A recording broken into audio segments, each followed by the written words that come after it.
नवरात्रि के दिनों में किन किन देवियों की पूजा होती है। नवरात्रि का पहला दिन मां शैलपुत्री की पूजा की जाती है। मां शैलपुत्री सौभाग्य की देवी है। नवरात्रि का दूसरा दिन मां ब्रह्मचारिणी की पूजा करी जाती है। मां ब्रह्मचारिणी यानी तप का आचरण करने वाली देवी।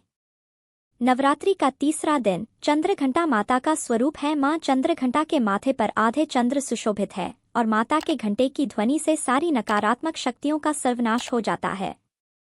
नवरात्रि का चौथा दिन नवरात्रों में चौथे दिन मां कुष्मांडा की पूजा अर्चना की जाती है। मां कुष्मांडा की ऊर्जा से सृष्टि का सृजन हुआ था। नवरात्रि का पांचवें दिन मां स्कंदमाता की पूजा की जाती है। मां स्कंदमाता कार्तिकेय को अपनी गोद में उठाए हुए हैं और कार्तिकेय को स्कंद भी कहा जाता है, इसी कारण से इनका नाम मां स्कंदमाता है। नवरात्रि का छठा दिन मां कात्यायनी को पूजा जाता है। ऋषि कात्यायन की तपस्या से प्रसन्न होकर माता ने कात्यायन ऋषि के घर जन्म लिया था, जिस कारण से उनको कात्यायनी माता के नाम से जाना जाता है। नवरात्रि का सातवां दिन मां कालरात्रि की पूजा की जाती है। माता का रूप दुष्टों के लिए प्रचंड रहता है, परंतु अपने भक्तों के लिए वह हमेशा शुभ फल ही देती है, जिस कारण से उनको शुभड़करी के नाम से भी जाना जाता है।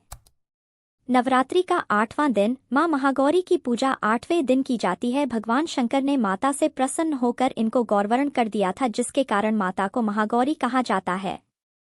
नवरात्रि का 9वां दिन मां सिद्धिदात्री माता की पूजा अर्चना की जाती है। मां सिद्धियों की देवी है, जो कि उनके नाम से भी स्पष्ट होता है।